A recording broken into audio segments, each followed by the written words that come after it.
Weekly recap from We Are Soccer. Yes, the one, the only, the original We Are Soccer. It's me and the boys. We are chatting about this past weekend's worth of soccer and a little bit more. As you can see, there's Brooks and there's Nate. Boys, we got a lot to get to, by the way, because Nate, all of your teams won. All my teams won. Not so much. Mine, not so much either. All right, listen. Game of the week, Arsenal versus Manchester City. I was expecting a little bit more, but, whatever. We're going to get into it. Other topics we're talking about tonight. Mr. Captain America, Mr. Christian Pulisic. We're going to talk about him. We're going to talk about the EPL. We're going to talk about the Bundesliga. We're talking about the MLS. We're going to talk about Mr. Lionel Messi in the MLS. Oh, and by the way, there was a coach fired and some funny things or some not so nice things said about him. All right, boys, if you're ready, let's jump in. What? And I'm going to give you one opportunity because we're friends. Winner! Who gives a shit about where the ball's been? Yeah, F him. They went from loving this guy, best move ever, to hating him. I think it's the most ridiculous thing in the world. I love it because it tells you how the game was played. There's nowhere for him to go. I think there's one place. You can't do that in the national team. Do I look like I'm freaking kidding? Those things that are absolutely insane. Successful and sexy? No. It wasn't aggravating at times? Yes. Sorry, That's not very fair. It's not about being fair. Welcome to the greatest soccer show ever.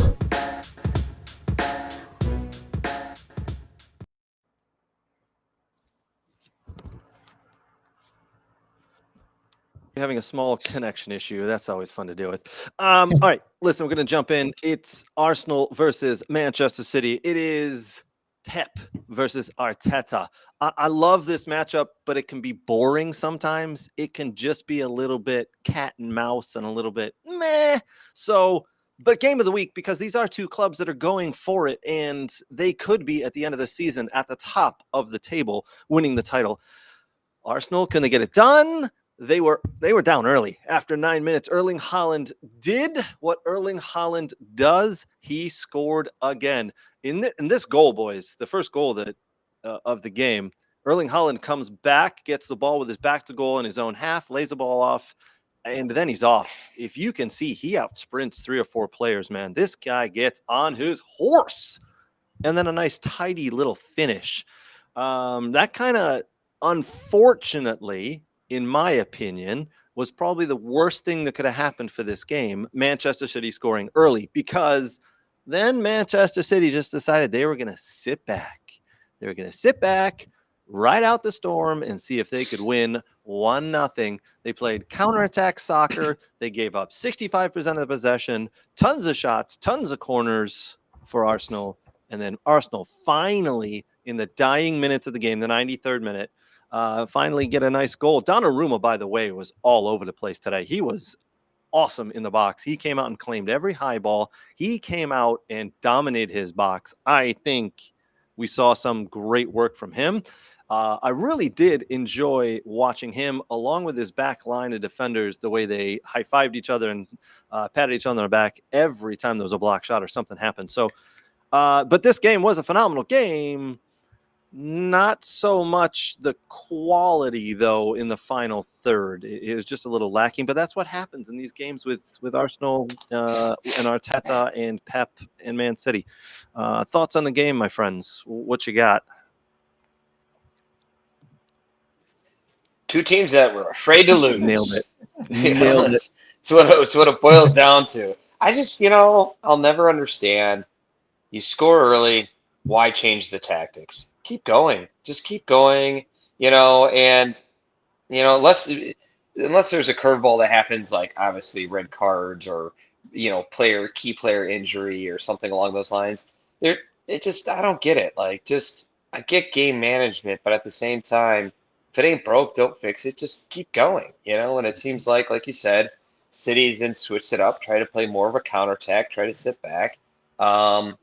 And at the end of the day, Arsenal was able to pull one off, and they saw 3 points slip away again. Sure. So I think that's probably the best way to describe this game, Nate. All right, but let's talk about some of the little pieces of this game. So Erling Haaland now has 13 goals in 8 games for both club and country so far this season. The guy can't stop scoring. He might become a good player. Might become a good player.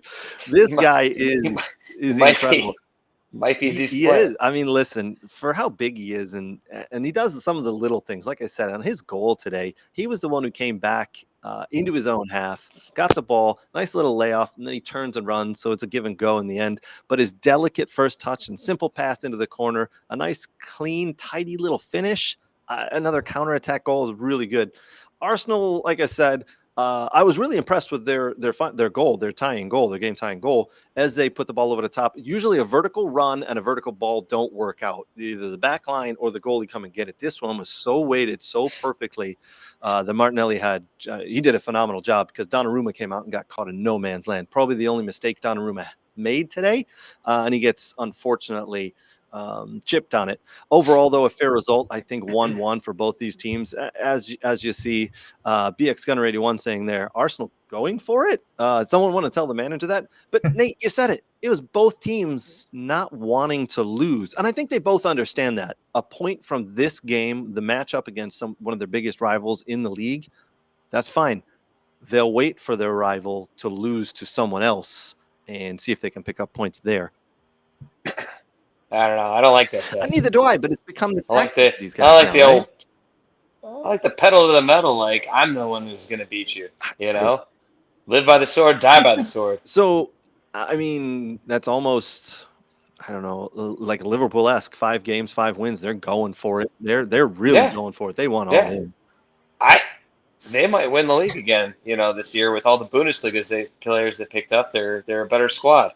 I mean, the more Bundesliga players you pick up in your squad, the better you are going to be. That's what Liverpool is basically proving. That's what they're doing right now. Like last year they picked up like only 2 or 3 Bundesliga players, but now they added like 3 or 4 more. So now like the Bundesliga player ratio has increased, and so that's where they're at. Yeah, that's how you win this Premier League with Bundesliga. If you couldn't figure it out, Nate is a Bundesliga fanatic.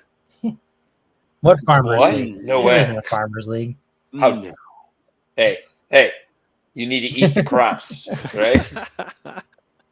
All right. Well, game of the week was Man City Arsenal. Did it live up to expectations and the hype? Not so much. But again, this is like the 7th or 8th version we've seen of this. So I don't know if you were expecting more. And if you were, you bought into the media hype. But this was pretty much it. This is what happens every time they play. It's usually a 1-1 draw. Well, honestly, I was expecting more with what Arsenal did on the attacking front. I was hoping that they were going to actually finally go at City and actually try to, break them open, get 3 points, and get further up the table and really try to compete here. And I was disappointed yet again. Yeah, thank you for picking up Victor Gyökeres, a guy who scores a lot of goals and then just don't score goals. Yeah. Jerks. Man, Boo. I'm angry, man. I'm more disappointed in Pep. I'm more disappointed in Pep and Man City because so far this year they have looked like they've taken the handcuffs off a couple of their players, Reindeers and Doku, and they've said, get the ball and go, get the ball, run, let's go, let's have fun, attack. And today it was, whoa, hey, ooh, let's sit back in the final third, defend, and see if we can counter every once in a while. So I was more disappointed in Man City because I was expecting more from them. Personal thoughts there. Since you put it that way, actually, and I'm going to include this, and I know United's not what Manchester United used to be, but it is still a rivalry match, and actually they are upper mid-table now, and you saw what they did against Chelsea a little bit, but City went at United, went at them, unmercifully, just was like, we're going to just go and just get at you. And you're right, on the back of that performance, you'd hope that they would have tried the same against Arsenal for long stretches of it. And they didn't, so you're right. It's a little bit of a letdown that they didn't actually try to emulate what they did against one team. Although, yes, Arsenal's better. I understand that. But you could still go at them with that style of play. It's why not? Agreed. So, and I guess when you put it that way, when you include last week's performance that was really good, mercifully beating your rival like a drum, relentlessly, and just not caring and going at him with, no care in the world, then yeah, I'd have to agree that was quite a disappointing performance at City, and at least try to do the same again. Agreed. Speaking of that Manchester United Chelsea game, let's jump in and talk about that. So 2-1 final in the end for Manchester United. That was hammering down with rain right off the bat. And then Robert Sanchez, the Chelsea goalkeeper, he decides he wants to try to do his best Emiliano Martinez impression. 4 minutes into the game. What are you doing, buddy? What are you doing? I just think in those conditions, you never do that. Like, I mean, as a guy that grew up playing goalkeeper, like with the wet conditions, you have to just, when you're aggressive, I don't know. I think it's not good to be aggressive. I think in raining conditions, you need to kind of be more defensive. Let's rewind it. If he doesn't do that and these comes out, he's getting scored on anyways. He made a desperate play. I agree. Probably came out a little reckless. Yeah. But the way that ball was played, with Sesko then flicking it on how he did, releasing Mbobo, whatever his name pronounced right is, Mbobo, that he was on goal, he's finishing.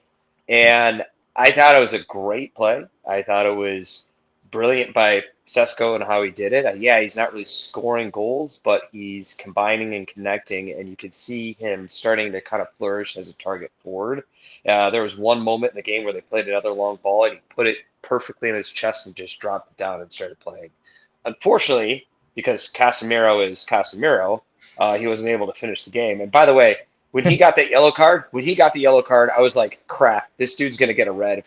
If he makes it to half, then maybe you sub him, okay? But if it's a race to half, basically, because you could see it, for whatever reason, you could see it coming. I could see it coming at least a million miles away. I wish they would have subbed him earlier, because he's not quick enough, and when you're not quick enough and you're on a yellow, and then you make a desperation tackle like he did the second one, then that's your second yellow, and that's a red. And that's the problem. The funny thing, Nate, someone sent me a screenshot with a timestamp that said, as soon as he picked up his first yellow, the timestamp says, this is a text between two Man United fans. My buddy, actually, Ryan Oakstrom, Ryan goes, we need to sub Casemiro now because he's not going to finish this game. He will pick up a red. And 10 minutes later, boom, done. He's gone. He's out. I was feeling the same way. I was just feeling the same way, because here's the reality. He's just not quick enough.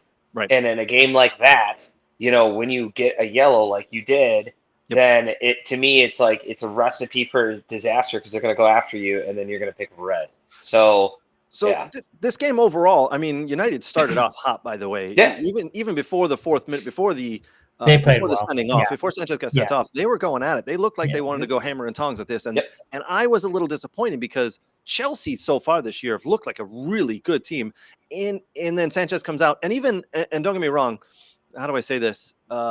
Even when he got sent off, I thought, okay, they're down a man, but I still think they have enough quality that they can go on to win this game, especially against a United team that has been so up and down. They haven't been consistent. So the only thing United have for me going for them so far that I've seen is they're playing at Old Trafford, and the crowd really gets behind them, and that seems to pick them up. But I thought, Chelsea are good enough. They're strong enough. And then all of a sudden they had to take some players off. Cole Palmer comes off. The first time, by the way, in the history of the league that someone has made 3 substitutions before the 21st minute. Yeah. And I think that was a mistake. They pulled off all their goal scorers, all their attacking players, and I think that was a mistake. Well, the rumor is, Nate, that actually Cole Palmer wasn't 100%.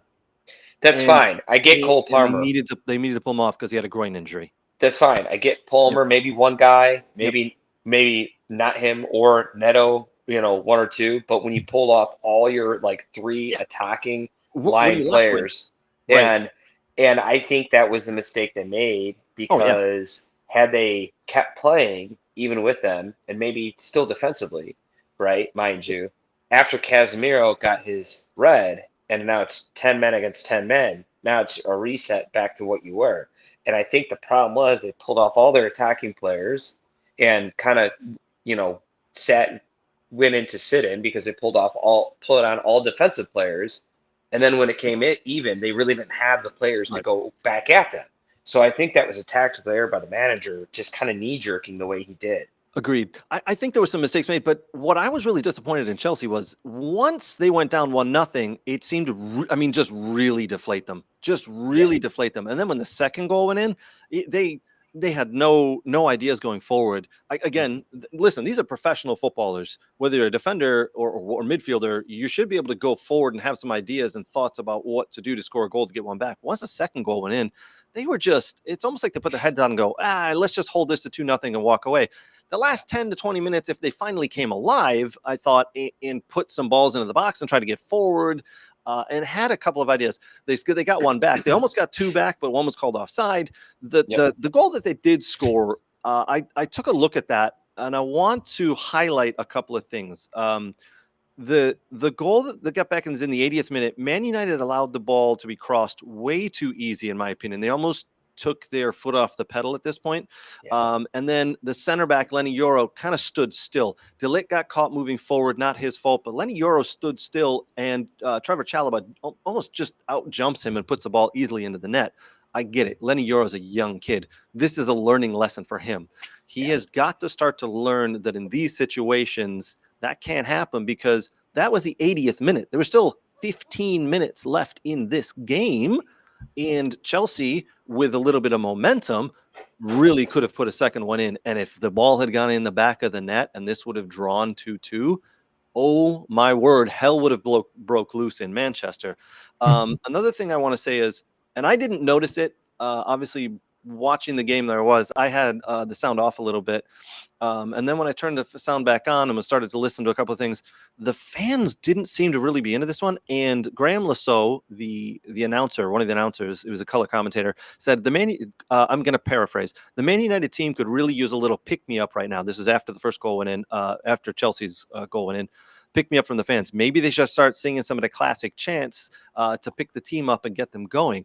That's not an issue I've ever really known to be at Old Trafford with a Man United fan. So maybe some doubt and a little bit of upsetness. And I don't know, Graham Lasso say that because you don't often hear that talked about it at Old Trafford. Well, there's plenty of chants, but most of them are directed at Garnacho. Yes. I'd heard that, but apparently it got a little quiet. So, but yeah, he didn't. Yeah, no, and I think there's still some nerves in there, and I think that's where this is a very good win for United, because it gives them a bit of a boost. They got a couple, I shouldn't say easy games, but games that should be winnable before they play Liverpool, so they can go on a bit of a comfortable run right now. I thought Matthias de Ligt, I thought Harry Maguire, and even Luke Shaw a bit played really well defensively.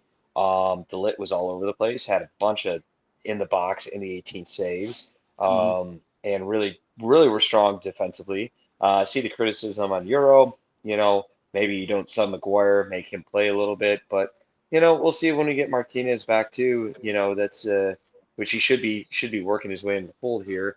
It might not be too bad, but it's I thought it was a decent win. Especially for a game that, like, if you would have asked me 2 weeks ago, I would have said they're probably losing against this Chelsea side. It definitely helps that Chelsea went down a man. And Nate, I say this in jest, I say this in a little fun, and I sent a couple of text messages. I think I may have even sent Brooks one, but as soon as Chelsea went down a man, I said, hey, we finally found a 3-4-3 that Manchester United's formation can play against. The 3-4-3 is going to play really well against a team that's a man down. And it really did, actually. It helped. But, it's kind of a funny comment. But it's a good win for Manchester United. Can they springboard now? Because, we'll see. I'll let you. I just want to say one more thought on the game. One thing I didn't quite notice, and I would like to see compared to like the Arsenal and the Man City game today, when Manchester City made a block, a defender made a block or something, man, he was surrounded by like 4 or 5 teammates high-fiving him, and there's that teamwork. And that's something Pep has gotten back from last year that I think he got away from. It was more individual last year. This year it seems to be more of a team. Manchester United they need to get more of that teamwork, and not the individuality, and not the fans calling people out and all that. I think once they get that with the squad they have, they can do more and do more for the season than what's being expected, if that makes sense. Well, and I think you underlined what the manager keeps saying, where it's not formation, it's mentality. But I did see a lot. I saw a lot of that in this game.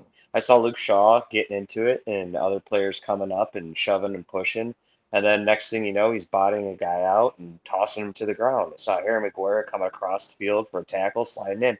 So it's like it's slowly but surely, and when you're a team that's been struggling, and when you're a team that has had locker room issues, identity issues, not just for a little bit, but for years, like the stuff that's coming out, like about the Garnacho situation now, like leading up to the game, where there was there's problems for all of last year and years to go, and like players tried to mentor him and he just wasn't having it.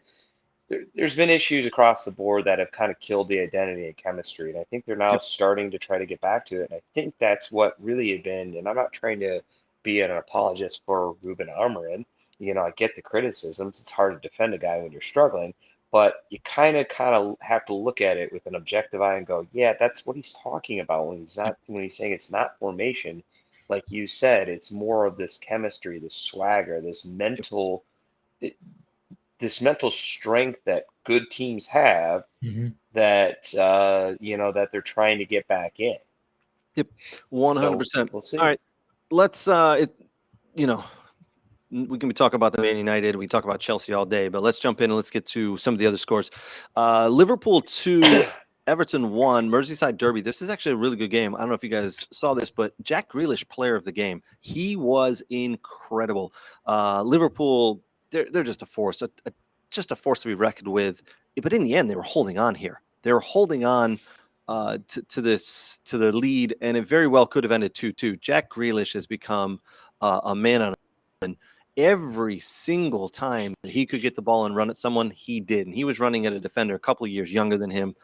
I am loving watching him play again because it's like the Jack Grealish of old, but this time he's got a little bit more swagger and a little bit more experience on how to do things. But really fun game. Liverpool, 5 games, 5 wins, top of the table. Yep. They don't look like they're going to be stopped anytime soon. Nope. Proving once again, the more Bundesliga players you add on your team, the more winning you will be. Yeah. The funny thing is, Isak came on. He played okay, but Ekatike played. Ekatike, say it right. Ekatike. I got it. Ekatike. He looked really good again. He looked really good again. I think he's a really good player, and they've unearthed a gem there. He just fits in with the team. So I'm interested to watch him play for the rest of the year. Yep, and that's one I absolutely nailed wrong. I thought they overpaid for him. I will continue to say that. I thought they overpaid for him, and I was wrong because he looks like he, hit the ground running. And good for him. Very surprised of it. Good for France. Just another French player because they need more talent on that national team, right? Yeah, they need more attacking players on that French team. Yeah. All right, Wolves went up 1-0 and then promptly lost 3-1 to Leeds. Oh, and by the way, Wolves are bottom of the table, haven't won a game, haven't drawn a game, have no points. But what they decided to do this week was give their manager an extension in the contract. I don't understand that. Whatever, man. Yeah, I honestly think the board and the fans and everybody's just gone, we're going to get relegated. Let's just make sure we hang on to him so we can come right back up. I don't know. I'm willing to bet there's a clause in there where he takes a pay cut or they can release him if they get relegated or something. Probably. I bet the extension is like basically like, okay, we don't have to worry about it now. You know? Yep. West Ham 1, Crystal Palace 2. A man under fire is Mr. Potter, Graham Potter. They're not winning a game this year, are they? No, they're not going to win many games. I think so. them and no, Wolves. I said a game. You said many. I said ow. Oh, hey. You implied more than one. I said like one. Like yeah, maybe one. They have some decent players there. They got some Do decent they? players who can put it together. I mean, so your team's struggling. Which one of those fine West Ham players would you pick up and put on your squad? I wouldn't mind Jared Bowen. I wouldn't mind Jared Bowen. I wouldn't mind Lucas Paqueta. Those are the only you named 2 guys in the 11 roster. Out of a team of 25, I've named 2, and that's the only 2 I want. They got a laundry list of superstars. These 2 guys. Who else? These Yeah, two no. guys. That's it. Those are the only two I'd take. But Graham Potter's going to find himself outside of a job real quick if he doesn't pick up points soon. I've heard they're already Burnley starting to won. look for a guy. Wait, say I again? think I've heard they're already starting to search for people. I think Paul O'Neill was one of them. I think one of them. They were considering. So I mean, I have no doubt they are, because it is the team just looks out of sorts, bereft of ideas. Yeah. He doesn't look like it's going to end well there. Yeah. And Nate said it, they're not going to win many games, or they might not win I said, a game. Yeah. A game. And they could be gone. They could be gone before Christmas, the way it's going, really. can we get Big Sam in? Oh my God, that is not what they need, but I'd love Speaking of Big Sam, you know who was sitting next to Sir Alex Ferguson during that Chelsea game, right? Who was it? When they Allardyce? got to it was Big Sam Allardyce sitting right Was next it to really? yeah, it's pretty funny when they cut over to him. So maybe he was. They're probably talking about horses. I believe they're both into horse racing. You're probably talking about. Well, so if you fire Amarin, Yeah. how soon can you start? Can Yeah. I get in? All right, Burnley won. Nottingham Forest won. This is a great point, by the way, for Burnley, in my opinion. Nottingham Forest, Ange Postecoglou off the mark. He gets a point for his new club. Even my dad said, I don't understand how that connection, how did he get there? And I said, well, unfortunately for Ange Postecoglou, he's really good friends with the Greek owner at Nottingham Forest, and that's how he got in there. And my dad said, but he's Australian. I said, but Postecoglou is a Greek name. So they're friends. Is what He it is. makes a good Euro. That's why. Yeah. Brighton I'll tell you too. what. Well, go ahead, Nate. Sorry. I was just gonna say, I tell you what. I mean, they had a good squad last year. They have a squad of players, right? When he gets settled in and gets them actually playing well, who knows? They might be able to like get into a conference or Europa. You know, I don't think they'll finish as high as last year. They were at one point competing for Champions League spot, but that's a little unrealistic. But if they finish like top 8, that could be all right. And why not? I think Ange is a solid coach, and he's got players to work with. So to me, Force is a team to watch. Agreed. And he's just been there a little time, and we'll see how he goes. See who turns it around. Stop being so mean, Brooks. Exactly. Brighton What? 2, Spurs 2. Brighton up 2-0 in this game, and I thought they were going to run away with it. That score, when I tuned in, was like, whoa, what's going on here? And Spurs in the end looked like they were going to win this game. They scored some nice goals. An own goal at the end by Brighton, which was unfortunate, but it was coming. I tell you what, Xavi Simons looks a player. Oh my word, what a pickup by Tottenham this was. The Holland international is a phenomenal player. Nate, I think you called this one, obviously coming out of the Bundesliga, but Xavi Simons, what a stud of a player he is turning out to be for Thomas Frank and Tottenham. If only you had somebody who watched that league that nobody watches, so you can pick up on players. Is Spurs for real? Like, are they a contender now? Like, is that a thing? Like, because I keep waiting for the shoe to fall off, and it's not falling off. Dude, we're 5 weeks in, and they have looked really good. They have Richarlison scoring goals. Xavi Simons is scoring goals. They look like, I think Brennan Johnson's coming off the bench now. Now that Levy's gone, do we have to take this team seriously now? I think we may. You know what? I think we got to give it a couple more weeks before we really consider them. I don't know. Let's give it a couple weeks. I don't want to jump the gun here. I don't want to jump the gun on them. All right. All right. Brentford went up 1-0 in this game away to Fulham. Fulham at home. Fulham gave the ball away at their top of their own box because they wanted to play the ball out of the back, and their young midfielder King decided he was going to do a no-look pass. And whoopsie daisy, Damsgaard steps in the way, puts a nice ball in the back of net. Brentford up 1-0, and then Fulham start to pour it on. Fulham they looked really, really good. I was impressed with Fulham. Bassi had a really nice game. Emile Smith-Rowe even came on and looked really good. They've got some players. Don't look now.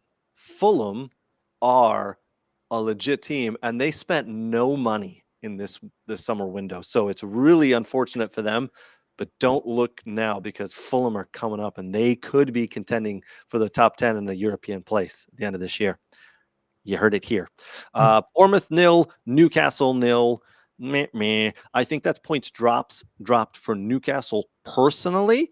Bournemouth, kind of a weaker team, but doing all right. But I think Newcastle would have expected to go and get points there. Last game we'll finish up with is my Aston Villa 1 over Sunderland. Drawing with Sunderland at Sunderland.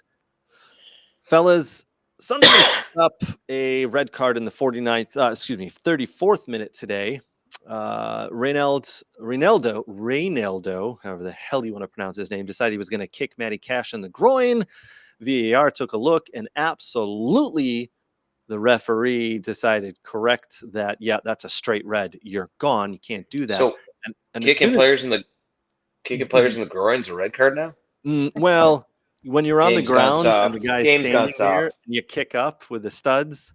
Yeah. Yeah. What? Yeah. See, Sorry. this is where your dad and I would agree that is not a red card at all. Maybe a verbal warning at best. At best. Game's gone soft. Jeez. You say that, but my dad sent me a text when this happened. Villa need a kick in the balls, but not quite like that, because the season's been really bad. So, well, your dad's just a homer. So if it was a Villa player doing it to a Sunderland player, he would have been like, "That's fine." Yeah, he was merely trying to get up to his feet. Play on. The funny thing is, we were swapping texts, and I said, "Yeah, they're down a man. This isn't good. Villa never play well when the other team is down a man. We just suck with the extra man." And we were terrible again. We were absolutely terrible. A couple of things out of this game. Matty Cash hit a phenomenal strike for his first goal, the Villa's first goal of the league. Goalie should have saved it, though. It was pretty much right at him. He pushed it in the net. And then Villa couldn't do anything to really help themselves after that. And they draw 1-1 because Sunderland scored a goal.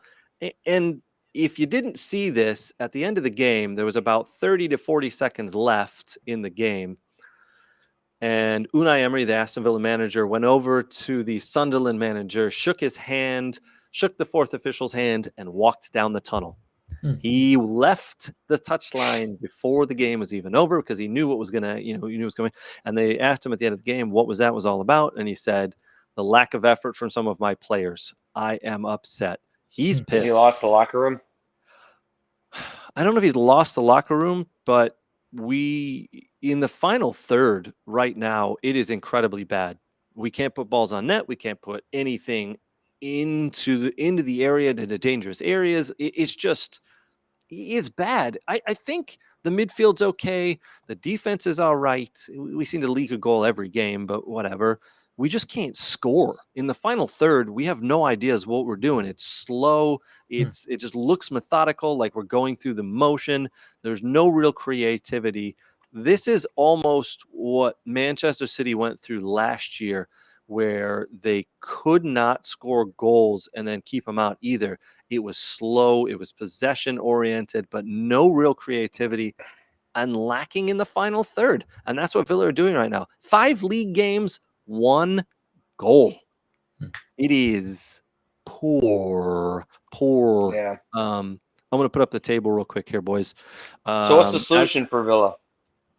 Honestly, and you're probably going to laugh here, but they have 3 players playing up top.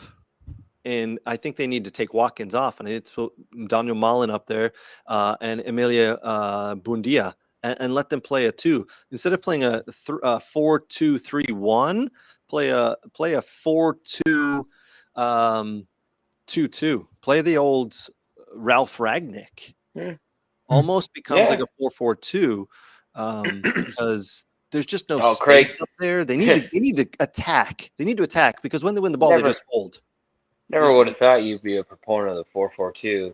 This night has took a turn for the surprising. I know, weird, right? 3-5-2. Weird. And all right, you know what I will say though, Nate. I just think it's a change in formation. I wouldn't even mind seeing them try a back 3. Oh. Are you okay? Did you hit your head? Are you all right? I know. Are you gonna be all right? Did I think I just passed out. What happened? I don't know. Yeah.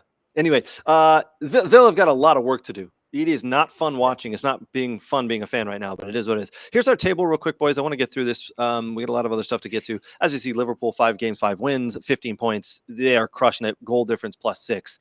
Arsenal, Tottenham, Bournemouth, even after drawing today, still up there. Crystal Palace, Chelsea, Sunderland, down at the bottom. Wolves, West Ham. You should just wave at them now because they're going to be gone. They're that bad. Villa rounding out the relegation zone in 18th. Brentford, Burnley, Nottingham Forest, Brighton. And I wasn't trying to beat up on you, Craig. I was just, saying you're 5 games in, you haven't won, you can't bring in new players. I mean, not till January, so something's got to be fixed. It's got to be formation. It's got to be something. So it's not looking because it's not looking good at this juncture. Like you would have thought Sunderland would have. I know Sunderland's been doing all right, but you would have chalked that one up as a win. You know what I mean? I had it marked as a win. Marked as a win. I thought. Yeah, and they've been doing. I mean, in fairness, Sunderland's doing all right, but still, you would have marked that as a win. I'm not trying to. They're sitting mid-table, and actually, they might hopefully stay up. But I'm not saying it's not like you got beat by Liverpool or City or Arsenal where it's like okay, or tied. I mean Liverpool, City, or Arsenal where you go, all right, well, that's just we're on a bad form, but we played a really good team, and all right, we'll take the point. You would have hoped for 3 there. So anyways. I was hoping for 3. I pretty much talked it up like we're going to come out, we're going to score 2 or 3 goals, break out of our funk, and get going. This is the rubber band. This is the rebound game. You know what I mean? This is the one you rebound from. So sorry, not trying to not trying to kick a. I feel like I'm looking at your face and I feel like I'm kicking a puppy at this juncture right now. I'm like I'm not trying to beat up on you. I'm just saying, but just like kind of. You'd hope for you would hope for something better, like Nate, you said, I'll be the first one to tell you and honestly tell you it's bad. It looks bad. The players don't look motivated. They look like they have no idea in the final third. The formation has to change. The players have to change. There's several players who I think know they're going to get in the starting squad no matter what, and possibly some of those players are even looking forward to Thursday. This week when we play Bologna in the Europa Cup, and they're thinking, I just want to play in that. But I don't want you to play in that. I don't give a crap about the Europa Cup anymore. I want league wins. That's where it counts. Yeah, but I'll also say this: like playing a team like Bologna, they're not a slouch. You know what I mean? So So it is what it is. All right, so that's that. I got a fun fact for you, by the way. Oh, good Lord! What do you got, Brooks? Let's hear it, buddy. All right, here we go. Okay. So, and then I'm going to leave them with a question after I read this. So, the last season that 3 clubs were promoted to the Premier League and weren't relegated was the 2022-23 season: Fulham, Bournemouth, and Nottingham Forest. Mm-hmm. Do we think this year, with the way things are going, that the 3 promoted clubs will eventually stay up in the league? I know it's only 5 games in, but 3 of them? Sunderland's clear of it, Leeds is pretty clear of it, and Burnley was the 3rd team that was promoted, correct? Mm-hmm. So they're kind of on the cusp. Do we think? So I think Burnley is going down like a hammer. I think Sunderland might stay up though, and Leeds I'm still unsure about. Okay. I'm going to go with exactly what Nate said. Burnley, bye-bye. Leeds, unsure. Sunderland will most likely stay up. Yes. I definitely think Sunderland and Leeds will stay up. I think Burnley gets relegated, but I think it's Burnley relegated, and then we're interesting who that 3rd team will be that'll be relegated. But I think 2 teams will stay up. It'll be interesting. Yeah, I think Leeds could, but that's only because West Ham and Wolves are so bad. But West Ham have enough players that I think they can pull themselves out of it, and Leeds could struggle in the end. So it wouldn't surprise me if West Ham got a new coach and then rebounded, just like Everton has done in the past, and then pull themselves out, and Leeds go on a run of bad games. Mm-hmm. Just how it can be. I think Sunderland does have a good squad. I think Xhaka, helps them a lot in that center, and will help them stay up. Mid-table, lower mid maybe. Yep. All right. Boys, we got a lot to get to. We're going to talk about some Bundesliga stuff. We're going to talk about the MLS stuff. We're going to talk about Lionel Messi. We're going to talk about Christian Pulisic. We're going to talk about Caleb Porter. Oh, and by the way, I want to talk about kickoffs because that's become my new favorite subject. Kickoffs? So, kickoffs. We're going to talk about kickoffs, and it's all going to kick off right after this.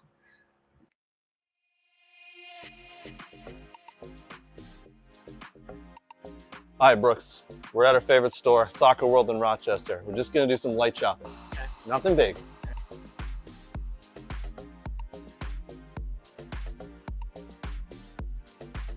Ooh, pretty colors. Oh, and one of these too?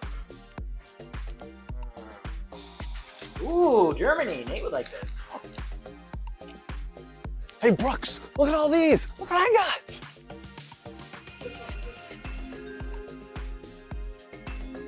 South America. Ooh. Wow, that's not MLS. Cool. Socks? No.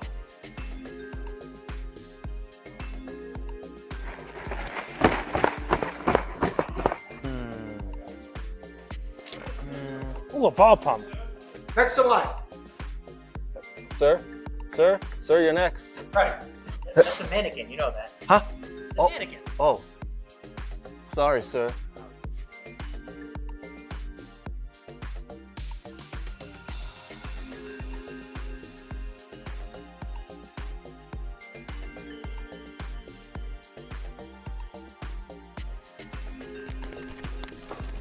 Craig, what are you doing? Nothing. Huh?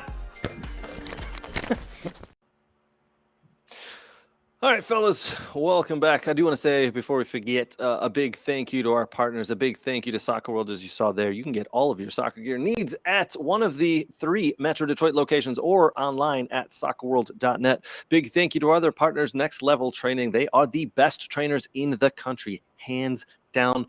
Woo! And a big thank you to the football doc, Dr. Zachary Atwood. If you've been injured or you want to do some baseline testing, hit up the football doc, Dr. Zachary Atwood.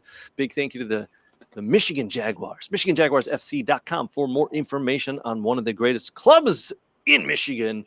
Oh, and by the way, Dog Pony Show Brewing is one of my favorite places to go and drink beer, and you should drink beer there too in Oak Park, Michigan. We love Dog and Pony Show Brewing. I forget the name of the beer, the raspberry beer, Brooks, but that's my favorite one. Yeah. I just say that one. I like the oatmeal cookie stout they have. That one's pretty good. Ooh, that's a good one too. Very well. Yeah. Very good. Yeah, your dad All right. didn't What like the that. hell? Brooks likes all the weird stuff, but it's good. Oatmeal and raspberry? Yeah. No. Wait, you're questioning the raspberry beer? But okay. All Don't right. forget we have All right. trivia there Thursday too. Not this Thursday. Oh, We it's have not this Thursday. moved. We've moved trivia. We've Fair. moved trivia. More to come on that. All right. Yeah. This is the time where we talk about a little Bundesliga. I'll put up the table a little early, but Nate, it's your time to shine. It is Bundesliga. Yay! my friend. It's a Bundesliga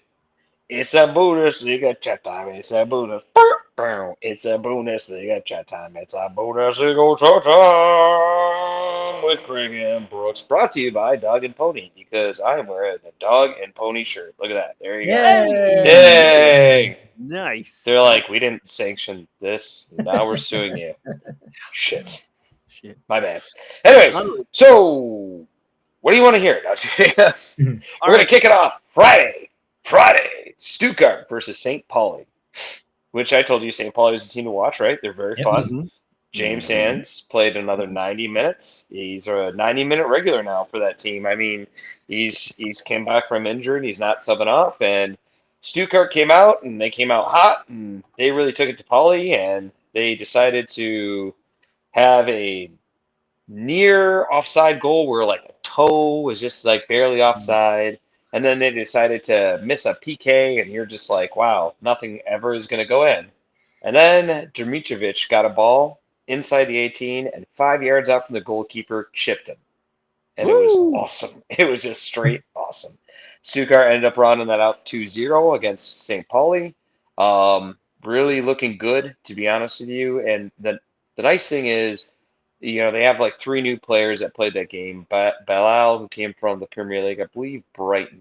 Andreas, who came from Real Madrid's like under 20 team, and Diego Thomas has been around the league. All 3 of those guys started. All 3 of those guys played well. Actually, Balal had a goal that was pretty solid. And it's nice to see, like, when you bring in 3 new additions, that they kind of fit right into your team and they start like actually playing well and be part of the starting lineup. So that was good on them. You know, good for that to be happening there. So fast forward to Munich playing Hoffenheim, and well, you know, they beat them like a drum. Kane had a hat trick and they just took it to him. Jackson was out there playing an attacking mid role. It did all right, but really, yeah, Munich showed the strength against Hoffenheim.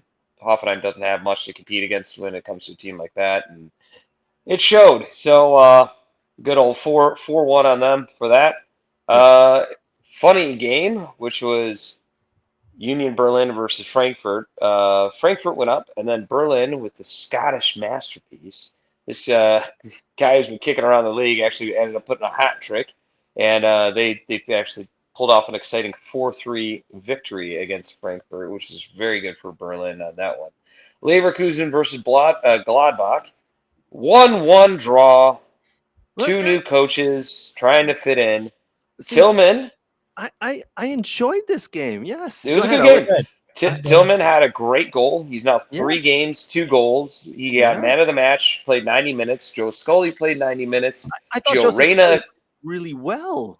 Yeah, Gio Reyna got in for at the 80th minute, and it's actually funny because at one point the commentators for this match was going, "Man, we really need to get Gio Reyna in for his creativity." It was like, "What? Like, what are you talking about?" But it was interesting. So he got in, and Gladbach ended up pulling back a goal, and that both teams again with new managers still kind of kicking around trying to find their form. So Tillman really looks fitting in though in this league. He really looks like a player. 93rd minute to draw there, 1-1. Their first goal of the season, by the way. Yep. They've been kind of stuttering, we'll say. Yeah. To this point. Dortmund versus Wolfsburg. Dortmund scored early on with Adamini in the 20th minute. They kind of dominated most of the game and just rounded out a 1-0 game where they really could have had more, but just didn't really fit in. As far as Americans playing, I mean, I named off all the ones that actually got in. Campbell didn't get in for Dortmund. Padres is still injured for Wolfsburg. And Maloney, I think, needs to move on from Mainz. I was looking at this earlier today, and I think he got in a preseason game in August, and that's it. So for whatever reason, he's not fitting into Mainz. He went from being at Heidelheim, a regular starter, to can't find the field at Mainz. And so I think come January, hopefully he seeks a move elsewhere. Banks didn't play at all for Augsburg as well. All those guys that I listed off sat the bench. And surprisingly for Cologne, Lud actually didn't play, which was one of the first times he hasn't played in a long time, not starting a game. So again, quite a bit of Americans playing throughout the league. So that's what really makes it interesting. Fortunately, the bad guys, Munich, are sitting at the top of the table, but not too far behind them is Dortmund. So it's gearing up in a couple weeks. I believe the two face off, and that's going to be a pretty exciting match. That could have some heavy ramifications there. Climbing up the table, obviously, Stuttgart. Falling down the table with St. Pauli and Cologne, and Leipzig kind of finding their form under the new manager as well, and kind of squeezing in there as well. And that, for the most part, is your Bundesliga, my friends. Well, yeah. No, hey, if you guys aren't watching the Bundesliga, get in there. Then you suck. Yeah, watch it, man. Like I said, there's some great games. If you're not watching the Bundesliga, you're just stupid. I certainly a 1-1 game. Honestly, there's always good storylines going on. There's great derbies that are going on. The fans and the crowds are electric. Yeah. Even if there's ramifications for all these clubs, even outside of winning the league, like fitting into a Champions League, fitting into Europa. The Pokal is always great. If you skip everything, just watch the Pokal. I mean, that is a tournament that Munich does not win every single year. Actually, it's changed hands actually every year for the last like 6-7 years. But even before that, it would be like every other. So it's those winner go home games are really, really interesting. And honestly, for me, I always find it an entertaining league because it's a league built on not just a bunch of superstars kind of going at it and team play. And I think that's why you see a lot of really good players come out of that and go elsewhere. Yep. Agreed. Agreed. By the way, Angelo Steller will be the next guy to leave the Bundesliga. He's the midfield for Stuttgart. Mark it down. This is the same guy who also said Xavi Simmons will leave and go somewhere. Sesko will leave and go somewhere. Gradeville will leave and go somewhere. Salvasar will leave. I got a track record. Stiller is a fantastic CDM. It was rumored that United would pick him up, which, I wouldn't mind them picking him up because he'd be great there. German international. He's been called up actually regularly now. And apparently Real Madrid was sniffing around, but never put a bid in for him over the summer. He's one to watch. He'll probably be leaving soon. My beloved Stuttgart, and then I'll just cry. I'm just happy you called it a central defensive midfielder and not a 6. So that makes my night. What? What if I called it CDM? Would I get like a half point? You did call it a CDM, which You is a did, central you said defensive CDM. midfielder instead of a 6. Yeah. But you just don't like the 6, huh? I don't like the numbers. The numbers are stupid. All right, moving on. Thanks, Nate. Thanks for I hate those numbers. Give me my 4-4-2. Exactly. Old man, no numbers. Let's go. We are going to get to a topic in a little bit here where I really have changed my mind and come into the modern day thinking. We're going to get to that in a minute. Brooks, it is time to do some MLS talk, my friend. Here we're going to put up the table of how the MLS is going so far. We got a couple of things we want to talk about, but I do want to look at the table first. Philadelphia. Yeah. They've just come out of nowhere because they started out the year a little iffy, and now, boom, they've overtaken FC Cincinnati. Sorry. Hey now. Sorry, buddy. Hey. Your team fell into second. Go ahead, Brooks. Sorry. I would I mean, listen, like they started off like the first 2 games, they're a little slow, or the first 3, but they've kind of really never lost it, right? They were the team that I picked them as finishing the wooden spoon because the Jim Curtin era was over.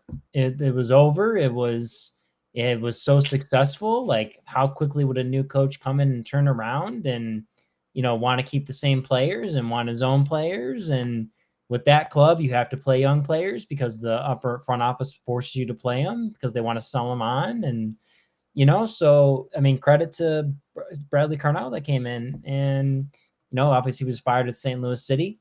He was with New York Red Bull before then. So, it's working. He knows the league. He was forced to essentially at Red Bull to play young players too, because Red Bull sign a lot of their academy players. Sure. So, but no, they've been in good shape. FC Cincy, no shocker there with Pat Noonan and everyone. It's a fantastic, well-run club. They did trade DeAndre Yedlin to RSL. They got rid of him.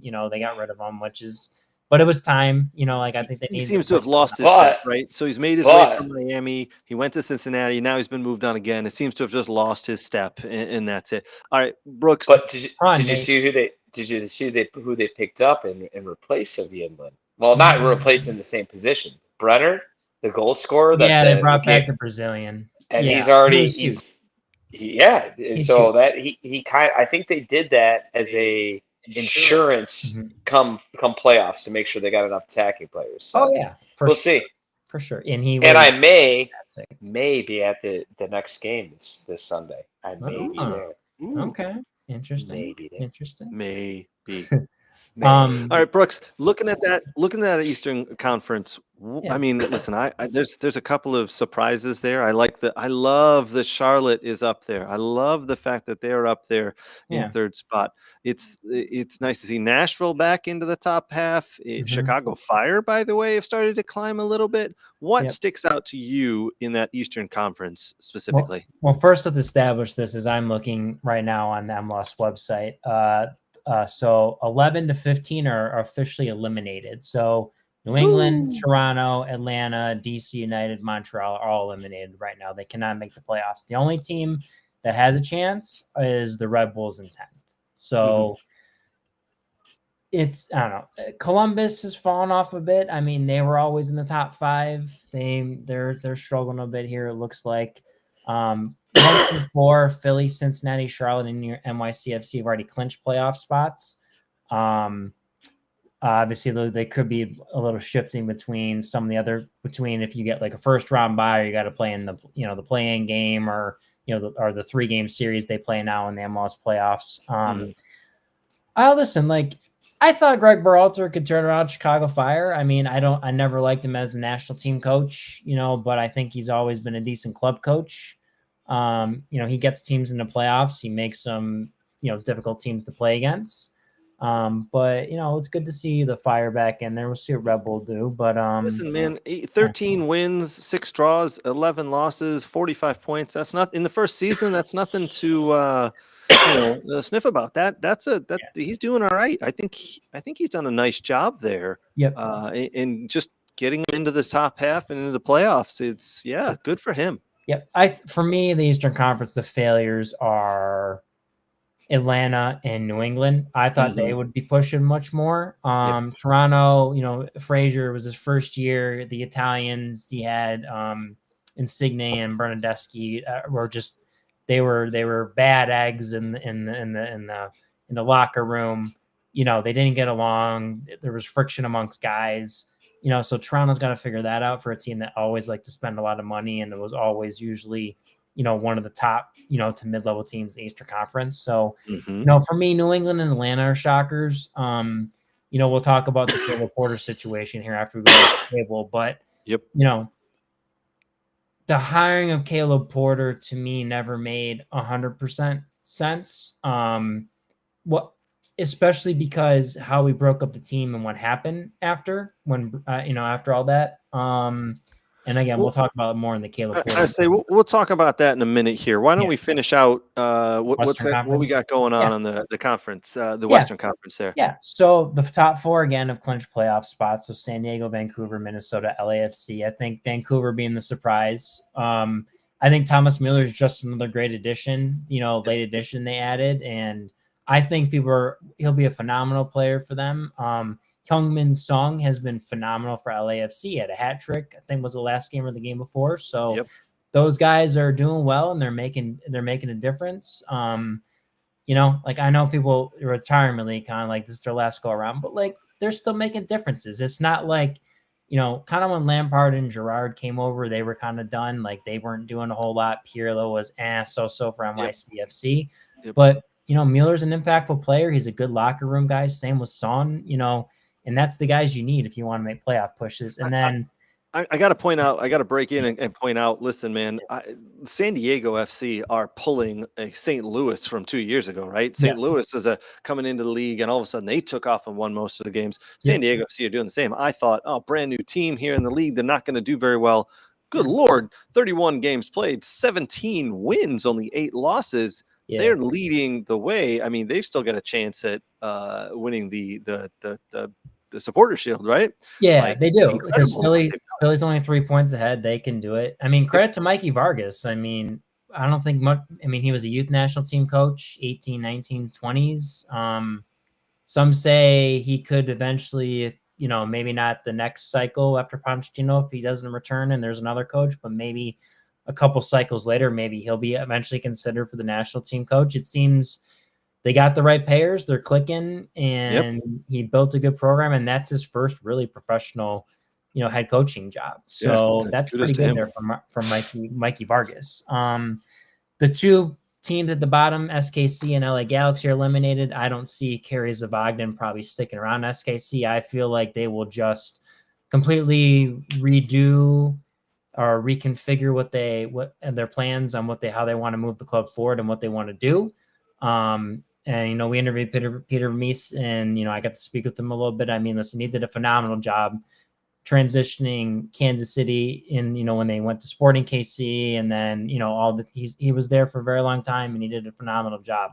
But sometimes you just got to change things up because the old ways aren't working anymore. So, that's the question. And then LA Galaxy. Their Ricky Puig is officially done. He's not coming back. And if it's one player that really made a difference, Greg Vanny's got to look at his roster and be like, I may need more players that are better, because if it's one player that just crushed my season, we probably need to. And they did lose a lot of guys because of the salary cap rules and everything. They lost a lot of guys.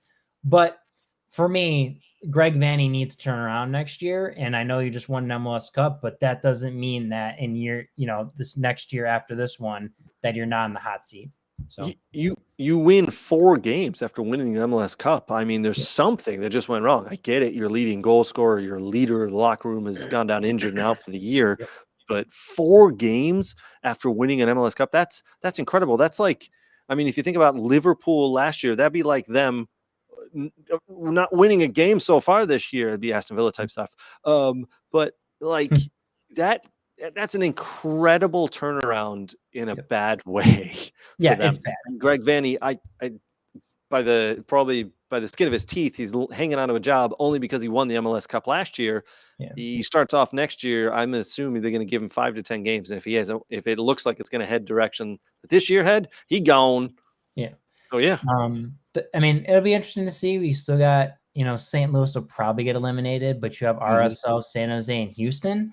I'm curious if Bruce Arena kind of pulls off his magic, and they brought him in to change the club a little bit. I mean, that's been a club that's not really been relevant for a while. So, I'm hoping Bruce can, he brought in some of his former Revs players that Caleb Porter didn't want. And, I think, Bruce is going to build something good there. And I've heard there's been a lot of changes with the second team and in the academy and kind of how they're going to approach things. And listen, Bruce has the keys to the car here. Like, let's make no doubt there is a front office, but Bruce has the keys to build the team and to set up the pyramid within the system, within the club to see what's going to happen. So, but good surprise with Colorado in 8th. It's great to see all the Cascadia teams, Portland, Vancouver, and Seattle in there.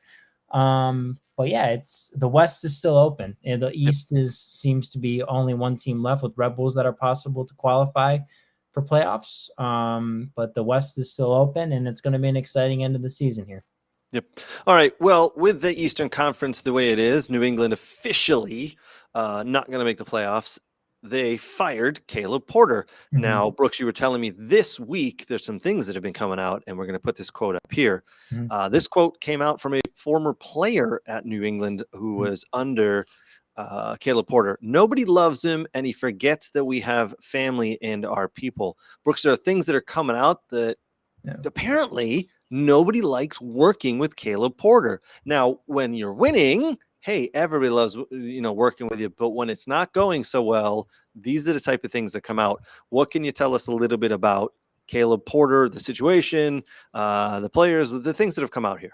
Yeah. So, I mean, listen, when I started at Portland, Caleb was there. I got to interact with them with a whole lot. A couple of drafts we'd go to, and he talked to us and whatnot. And then I know people that know him personally. And listen, I think he can be a very nice gentleman. He can when things go well, it goes well for him. The struggle with him is it's usually the pattern is at Portland and Columbus, the first 2 to 3 years were good. And all of a sudden there's this huge drop off. And listen, Caleb and Darlington Nabby have a good relationship. He has a good rapport with a lot of players. You see, he brings in a lot of former players he coached before. When he goes to a new team, I mean, Ivacic for Revolution, Maxi Rudy, they were both at the Portland Timbers when he was there. I wouldn't be shocked if he tried to get Darlington Nabby to come to New England, but Darlington wants to stay in Columbus. But I mean, listen, he coached Nagby at Portland and then in Columbus when Caleb won MLS Cups for Portland and Columbus when he was there as a head coach. But I just think sometimes he picks favorites. And I just don't know how much of a people person he is. I just feel like he always has this "it's me against the world" mentality, and I don't think that flows. And I think with today's player, you need to not baby them, but they expect fair treatment. And just from some of the stuff I had read on social media, just reported just outbursts during practice, him telling people, hey, you'll never play, you're not good enough. Why are you here? Like that type of stuff. I don't, am I shocked that he said that? No. Listen, I think the guy needs to, in my opinion, needs to seek like outside help and just discuss things. Cause there's something that's turning the key. And I get it. He beat cancer a couple years ago. I don't know how bad it was. And, he overcame that. But he's got to tune it down a notch that it's, everyone against me. He's really got to see it from another side, I think. And I think he's a good coach, and he's represented by Wasserman, which is a very big agency in the United States. They have players worldwide in soccer. So he'll get another job somewhere, probably. But if you keep something up like this, where things go around and players don't like you, nor in the front office doesn't have anything good to say, you eventually find yourself out of a job, no matter who's representing you. Right. You know, Absolutely. so, but He's been around. He's won MLS Cups. Someone will pick him up in the offseason. He'll find his way into another job. Yeah. And that could be his last opportunity because, yeah, hey, man, you kind of mess up like you did in New England again. Yeah. You only got one more chance if you're lucky. So we'll see what happens. yeah. And that's a good, like the thing that is weird too is like you took what Bruce Arena had and he was successful and you blow up the team. It didn't make sense to me. It was like the team was already good.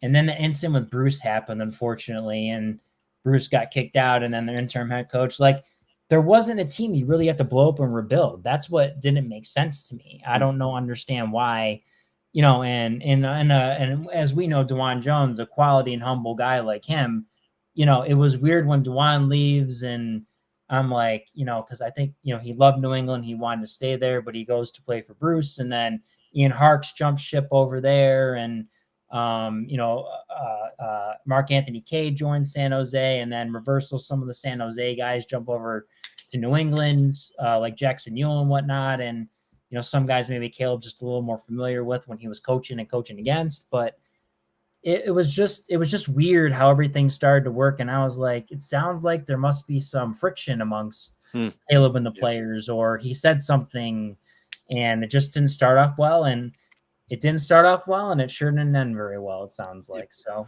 you know. Yep, 100%. All right, well, we'll see where he ends up there. Yeah. Something that hasn't ended yet but is going very well. I was watching with a lot of interest last night because former Villa player Christian Benteke was playing for DC United, and I love watching him play. He's a big, solid dude, scored a goal, by the way, but I mainly tuned in that game because they were playing against Mr. Lionel Messi. This guy is I don't know if you guys have heard of him, Lionel Messi. He is absolutely incredible. Listen, all right, I put it in our group text last night. In the MLS, do they have video analysis like, hey, guess what, DC United? You're going to be playing in a couple of days against Inter Miami. This is them in their prior game. They're in pink. Now, this little guy here, he's 5'8". He's about 130 pounds dripping wet. He's really good. He won the Ballon d'Or. Oh, by the way, that is the person who gets named to be the best player in the world for a year. He was named 8 times. You may want to mark him. He's good. Just mark him. Nate, I got a question for you in a minute coming up. Yeah, I'll answer it. Since he had no problem with it, they beat him once and tied him the other time. So I don't know what the hell you're talking about.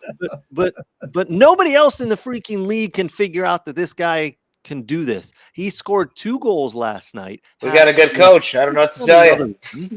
He is incredible. He seems to find a way to get open. Listen, not against Cincy. We put a CDM right on him and say, stand there. All right, hold on. I'm going to ask you a question. Hold on. Don't say anything else. Yeah, hold on, I didn't say 6 again. Hold on. I'm going to ask you a direct question. CDM. I got to get through this. Why is it that everybody in the stadium, I think there's 25, 30,000 in the stadium. Oh, and by the way, a couple million people tuning in to watch. And even when the ball's down over here and Lionel Messi's over here, everybody's eyes are over here. We're all watching Lionel Messi because he's the best player in the world. We're all watching him. But the ball's over here, and the other team's kind of ball watching, and then he gets the ball, and you're like, how is he that wide open? How does he continue to get that wide open? It's incredible. Okay. So can I answer and then Nate can go? Yes, quick, go. I'm gonna give you a different perspective about this. A different perspective. DC United has one of the most probably domestic rosters in the MLS, and I would say it's probably way too domestic, where they don't have difference makers. Okay. And there's a lot of friction in the front office right now. There's a lot of firings going on, and there's a lot of stuff going on right now. And DC United, don't get just me wrong, club, DC United did a very poor job, but almost every team in the MLS has done a very poor job of marking him. Not Cincy. Hold. So I get where you're going that, but it's almost every team. Hold on, Nate, as a coach. Yes. As a coach, if you come up against a team and you coach youth, so just so everybody's aware, Nate coaches youth. They're the 8-9-year-old boys, right? Hold on. Also, let's just come on. I think you're underplaying this. I've also taken several teams and won several Champions Leagues with them in FC 25, 26, and Yeah. many FIFA, stats that I FIFA have. League. So you know what you're doing. I've actually won with United. Yeah. If you come up against a guy, not like Lionel Messi, right? But if you come up against a team of youth, another 8 and 9-year-old boys, and you're like, well, that player, everything runs through him. If they score 3 goals today, he's getting 2 and an assist. What's wrong with man marking that man? What is wrong with putting someone and going, your job is to mark him? Because Nothing. before, I want your thoughts on this, but hold on real quick. The funny thing, back when Manchester United played against AC Milan, this was 15, 20 years ago, Andre Pirlo was playing, and Sir Alex Ferguson said, everything runs through Pirlo. Every single play runs through Pirlo. Park Ji-sung, I want you to mark him. That's it. Your job today is to mark him. After the game, the press said, Pirlo, you didn't have any effect on the game today. What happened? He said, Park Ji-sung, that's what happened. I haven't been man marked like that ever before. I couldn't get the ball. Why don't we find someone to man mark this Messi guy? Nate, please. What's wrong with man marking? So I also coach 11, 10s, 12s, 13s. Like, you made it sound like I just coached 4v4. I'm out there. Okay, kids, who's got the juice box next? No, it's you hit the nail on the head. And to further expand upon that, when Sir Alex Ferguson, when they played Barcelona in the Champions League final, he said the biggest mistake he made was after they scored was not taking Park Ji-sung and actually man marking Messi. Mm-hmm. He felt that they had momentum. He felt that he didn't need to do that the way the game was going. But he's like, in hindsight, I think if we would have done that, they don't get that second goal, and it's a little bit of a different maker. So no, I mean that's what Cincinnati does. If you watch them, they set a CDM right there, and they just hang out. And that's what I would do as well. I'd take a central defensive midfielder and have him just mark that guy and stand. That's your job. It's going to be boring. It's probably going to suck. But your job is, as soon as he touches the ball, to get real tight and close and make sure he doesn't move. Yeah. And you don't do a center back or wing back. You do usually a CDM on that, because if that guy fails, then you have a line of defense behind him to come in and win it. Yeah. Should I go coach a team now in the MLS? I got this. Yes, you could. DCFC, do they need me to step in, or? Yes. Yes. Do you want to see my FIFA scores? Because they're pretty good. I'm pretty good at FIFA. I have no doubt your FIFA scores are. I won a Champions League with Chelsea, with Stuttgart. So that's all I got to say. Yeah. Several times, back to back. Nice. Also won a World Cup with the U.S. national team.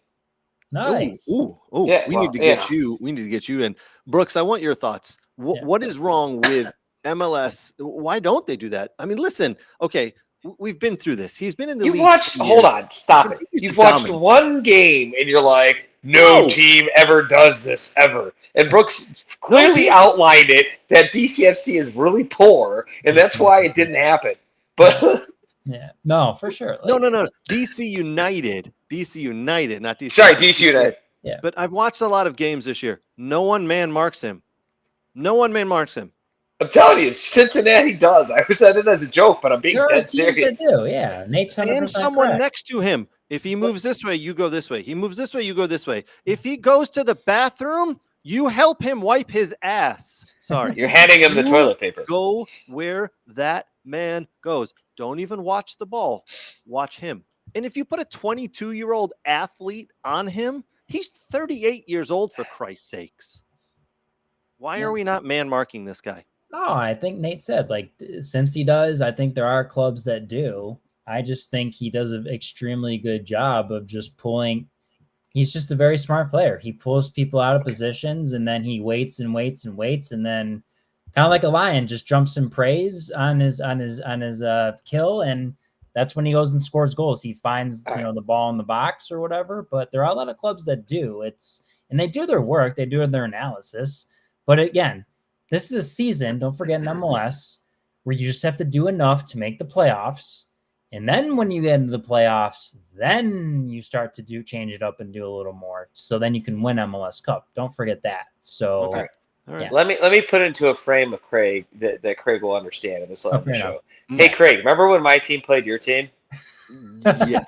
And my job was to like make sure you don't score, and then like I did it for like a good 90%, like 98% of the time. And then there was that one moment you slipped me and scored. So it wasn't like I wasn't doing my job. You just like got me that one moment and scored. It's like the same thing, dude. Messi seems to Now do you that get too it? a few times. Now do you get it? Yeah. Now Okay, can you I relate? get it. Okay. Okay, there you go. But yeah, All right. don't forget that, like I said, like when you do enough to make the playoffs, those 9 teams do, and then when you get in the playoffs, you tend to not make that mistake where you're gonna man mark them or watch them a bit more, or We're gonna or watch double playoff down. games together, Brooks. I want to see someone man mark this dude because he's good. Like Nate said, since he's done it, I've Cincinnati watched the does game. it all the time. I've actually been there live and watched it. Yeah, but I get it. Like, do you want everyone to man mark them? I mean, like, it's No, you only need one guy. You don't need Everything runs through him. Their entire offense runs through him. yeah. I mean, it helps when you have Busquets and some other guys, though. Like Biscuits. you have some very good, biscuits. Yeah, you have some very good players that understand when he's can't get the ball, where to play, and then how to find him. Yep. You know, Don't call him biscuits because Suarez's mouth is now watering and he's chomping at the bit. So All right, we've talked MLS way too long here. all right. Well, one guy I expect to make it to the MLS one day, hopefully not for the next couple of years. This dude. All right. Okay. After scoring 2 goals against Udinese this weekend, U.S. men's national team forward Christian Pulisic has now scored 59 goals in Europe's top 5 leagues, passing the legend of Clint Dempsey, who scored 57. He is 27 years old. So Christian Pulisic, in the 63rd minute of AC Milan's 3-0 win, had a couple of goals. He had in 63 minutes in AC Milan's 3-0 win, against Udinese. He had 2 goals, 1 assist, 3 shots, 46 touches, was 23 of 26 passing. That's 88%. 1 key pass, 8 duels won, 3 fouls drawn, 1 clearance, 4 tackles, and he opened the scoring and contributed all 3 goals. This dude right now is in the prime of his career, and he is looking like he is one of the best players in the world. Cannot wait to the World Cup. Hopefully he's healthy and playing like this. This is who we want to see. For me, this is why everyone always, why is he not better for the national team? And why is he so, but he does better when he has players around him where he doesn't have to be the person to win the game for you. And because if anyone watches Milan, I mean, he comes underneath the game, he finds the game, he has freedom to roam wherever he wants to go. And he just looks so comfortable. It's just, and that's the thing I think Pochettino's got to figure out is how does he look? How do you get him to look that comfortable in a U.S. men's national team uniform and the players you put around him? And that's just because I think that's when he's at his best. Multi-million-dollar question, Brooks. How do we get him to look comfortable and feel at home in a U.S. men's national team jersey like he does at AC Milan? You nailed it.